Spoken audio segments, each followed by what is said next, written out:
Let me tell you a story about a woman who spent years running away from her own creativity. She had always wanted to be a writer, but she was terrified. She was terrified of failure. She was terrified of judgment. She was terrified that she simply wasn't good enough. So she did what so many of us do. She found other things to do. She worked as a waitress, a bartender, a cook. She traveled the world. She had adventures. She lived a full and exciting life. But she still wasn't writing. The dream was still there, buried under a mountain of fear and self-doubt. And then, one day, she made a decision, a radical decision. She decided that she was going to stop treating her creativity like a fragile, precious thing that needed to be protected.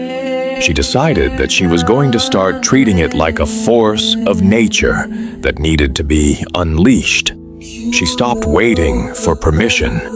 She stopped waiting for the perfect moment. She stopped waiting for the fear to go away. She started writing, and she wrote one of the most beloved books of the 21st century, a book called Eat, Pray, Love, that sold over 15 million copies and touched the hearts of millions of people around the world. The woman's name is Elizabeth Gilbert, and the book she wrote about creativity, about fear, and about the courage to live a creative life is called Big Magic. It is a book that has the power to change the way you think about yourself, your work, and your relationship with the creative spark that lives inside you. Elizabeth Gilbert is not a guru. She is not a professor of creative writing. She is not a self-proclaimed expert on the artistic process. She is a fellow traveler, a human being who has struggled with the same fears and doubts that plague every creative soul. She wrote Big Magic not because she has all the answers, but because she has lived the questions. She has navigated the treacherous waters of creative living, and she has come out the other side with a profound, counterintuitive, and deeply liberating philosophy. The core of that philosophy is simple. Creativity is not a job. It is not a skill that you either have or you don't. It is a force. It is a mysterious, unpredictable, and powerful force that is constantly moving through the universe, looking for a human conduit. And you have the choice to be that conduit. You have the choice to say yes to the creative force. You have the choice to collaborate with it, to dance with it, to let it flow through you. But you also have the choice to say no. You have the choice to let fear stop you. And fear is the only thing that can stop you. Not lack of talent, not lack of resources, not lack of time. Fear. Fear is the killer of creativity.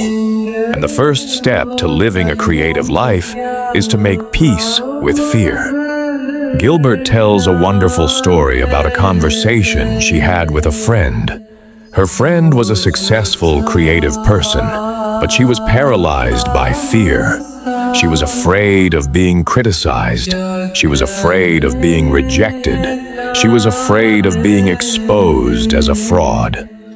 Gilbert told her something that sounds absurd, but it is profoundly true. She said, "You have to stop trying to get rid of your fear. You have to start inviting your fear along for the ride." She told her friend to imagine that fear is just a cranky, annoying passenger. On the bus of your life, fear is not the driver. Fear is not the bus. Fear is just a passenger. It is going to complain. It is going to whine. It is going to try to distract you. But you don't have to listen to it. You don't have to let it take the wheel. You just have to acknowledge it. Say, "Hello, fear," and keep driving. This is the radical reframe that Gilbert offers. She doesn't tell you to conquer your fear. She tells you to make friends with it. She tells you to let it be a part of the journey, but not the leader of the journey. Because if you wait for fear to go away before you start creating, you will be waiting forever. Fear never goes away. It is a permanent part of the human condition. The only question is whether you will let it stop you, or whether you will let it be your companion. Gilbert also introduces a breathtakingly beautiful idea about the nature of ideas themselves. She suggests that ideas are not just mental constructs. They are not just things that we generate in our own minds. She suggests that ideas are actual, living entities. They are like energetic beings that float around in the universe, looking for a human collaborator to bring them to life. She uses the example of her own book, Eat, Pray, Love. She says that she didn't just come up with the idea for that book. She believes that the idea came to her. It found her. It was floating around, looking for a human partner, and it landed on her. It chose her. But she also believes that if she had not said yes to the idea, if she had let fear stop her, the idea would have moved on. It would have found someone else. It would have found another human being who was brave enough to say yes. This is a powerful and liberating way to think about creativity. It takes the pressure off. It removes the ego. It is not about you being a genius. It is about you being a collaborator. It is about you being a servant to the creative force. It is about you being a channel for something that is bigger than you. This brings us to one of the most important lessons in the book. The process is the point.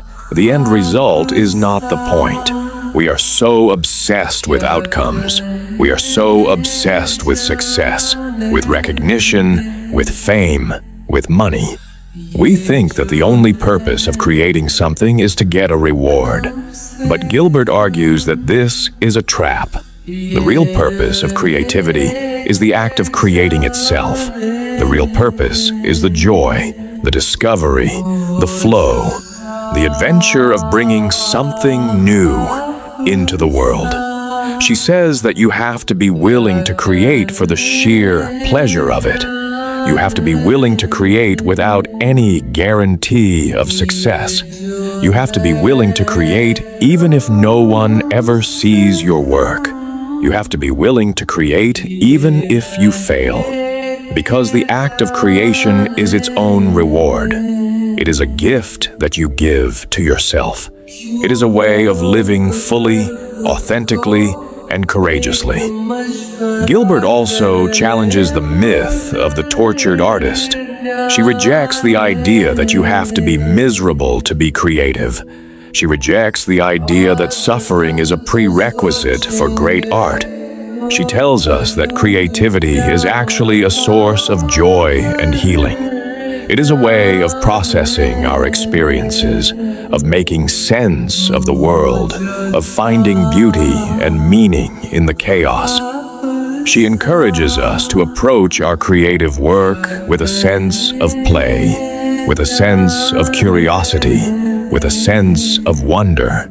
She encourages us to take ourselves less seriously. She encourages us to be willing to be foolish, to be willing to be imperfect, to be willing to be messy. She says that perfectionism is the enemy of creativity. Perfectionism is just fear in a fancy suit. It is the fear of being judged.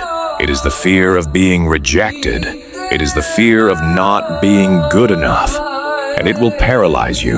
The antidote to perfectionism is simply to start and to be willing to make a mess, to start and to be willing to revise, to start and to be willing to learn.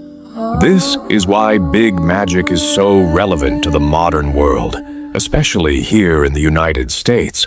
We are living in an era of unprecedented creativity, but also unprecedented fear. We have more tools than ever to express ourselves, But we are also more anxious than ever about how we will be perceived. We are constantly comparing ourselves to others on social media. We are constantly judging our own work against impossible standards. We are constantly asking ourselves, am I good enough? Am I talented enough? Am I successful enough? And we are constantly coming up short. Gilbert's book is a permission slip. It is a permission slip to stop asking for permission. It is a permission slip to stop seeking validation. It is a permission slip to stop waiting for the perfect conditions. It is a permission slip to start now with what you have, where you are. It is a permission slip to create for the joy of creating. It is a permission slip to honor the creative spark that lives inside you, even if no one else ever sees it. It is a permission slip to live a creative life. So I ask you, what is your creative calling? What is the thing that you have always wanted to do, but you have been too afraid to try? Is it painting? Is it writing? Is it starting a business? Is it designing a new product? Is it composing music? Is it choreographing a dance? Is it building a garden? Is it cooking a meal?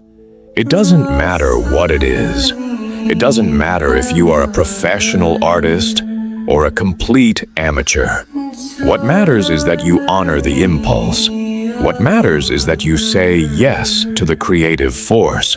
What matters is that you start. You don't have to be perfect. You don't have to be the best. You just have to be willing to show up. You just have to be willing to do the work. You just have to be willing to collaborate with the creative force. And you have to be willing to do it with a sense of joy, with a sense of play, and with a sense of courage. The fear will be there. It will always be there. But you don't have to let it stop you. You can let it be your companion. You can say, hello, fear, I see you. Now, let's go create something beautiful. That is the magic. That is the big magic.